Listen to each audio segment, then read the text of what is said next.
clearly he was escalating his actions. He kidnapped this woman, drove over 400 miles. This was going to go very bad. An accused serial rapist is now in federal custody after his alleged victim broke free from a makeshift cell in his garage. Now, FBI agents are searching the country for additional victims. This case is so unique because we're really getting an inside view of what happens to most individuals who never make it out. Retired FBI Special Agent Jennifer Coffindaffer tells Law&Crime Network the victim narrowly escaped death. We're getting to hear that firsthand in this situation. We're getting to see the cell as it existed when she was there. And we're getting to see a woman who had the fortitude to literally have bloody hands as she broke out, pounding against that door, realizing if she didn't escape, she was probably going to be murdered. According to the FBI, the suspect, 29-year-old Nagasi Zuberi, goes by multiple names, including Sakima, Justin Heish, and Justin Kuwazi. Court documents show Zuberi approached the victim on July 15th in Seattle, Washington, to solicit her as a prostitute. After that, he pretended to be an undercover officer, using handcuffs and a taser to guide her into the backseat of his vehicle.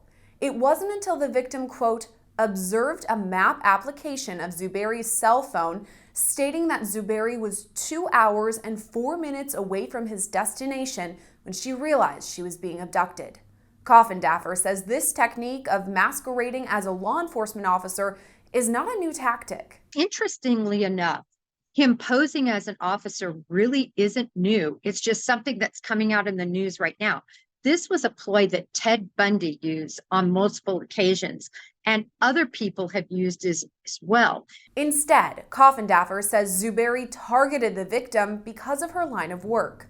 In this case, she was working, if you will, as a person in the sex industry. And so when this individual, her abductor, acted like he was a police officer, she, of course, believed him, thinking that this was Vice or something like that. That's why it's so important that the media get this story out there so other individuals in this profession and just other individuals realize the vulnerability of people posing as a police officer, but really they're an abductor. When searching Zuberi's home, investigators found a handwritten to-do list for his disturbing plans. He seemingly outlined the type of victim to search for, writing, quote, make sure they don't have a bunch of people in their life. You don't want any type of investigation. It was definitely a tactic on his part to victimize individuals who he believed wouldn't be missed as readily as someone like a student or a housewife. He victimized people who worked at night, who worked jobs that didn't necessarily report to a home front. He actually writes about this.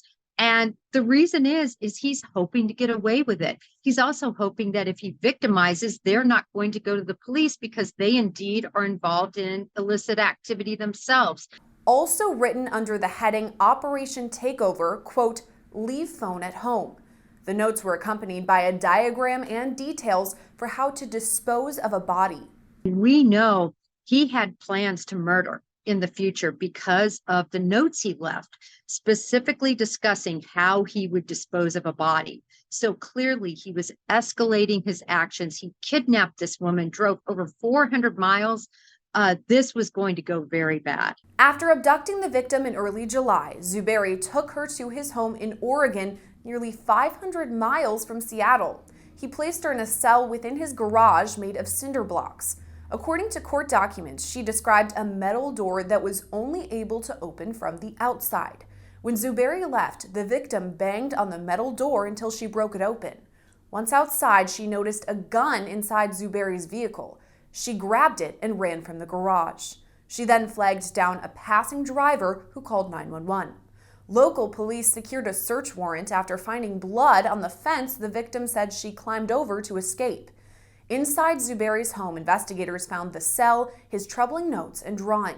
Investigators say Zuberi used multiple tactics to gain control of his victims, including drugging their drinks, pretending to be an officer, and soliciting sex workers. Officials say some of those encounters were recorded and, quote, may have been filmed to make it appear as if the assault was consensual. It's very interesting that this particular abductor thought that he could stage, if you will, these rapes to make it look consensual. I think he did that very wisely and smartly in case he was turned in.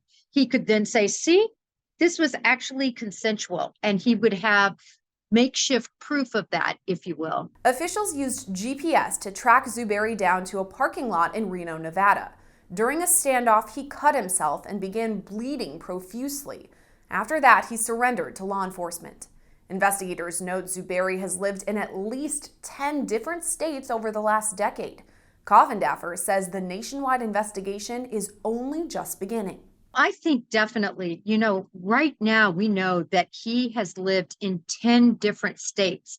So right now the FBI is sending out leads to other agents in those offices, and they are working hard and fast to find out if there are other individuals who were victimized by this man.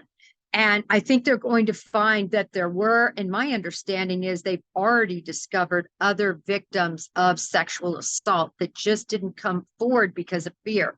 But I really believe they've scratched the surface. Coffindaffer says shocking stories like this are unfortunately relatively common. I think it's much more common than we realize when actual captors and abductors hold the individual longer than we know about. In other words, a lot of people believe that if you find a body that's been sexually assaulted and dead, that happened quickly. But in fact, the individuals could hold them for a length of time to conduct their sexual activities against them. And I think this is a good case in point where we're actually seeing that that is indeed what happened. Zubairi made his first appearance in federal court last month in Nevada. He's set to be detained to the District of Oregon. Investigators ask anyone with more information or additional victims to come forward to the FBI. Reporting for Law&Crime Network, I'm Sierra Gillespie.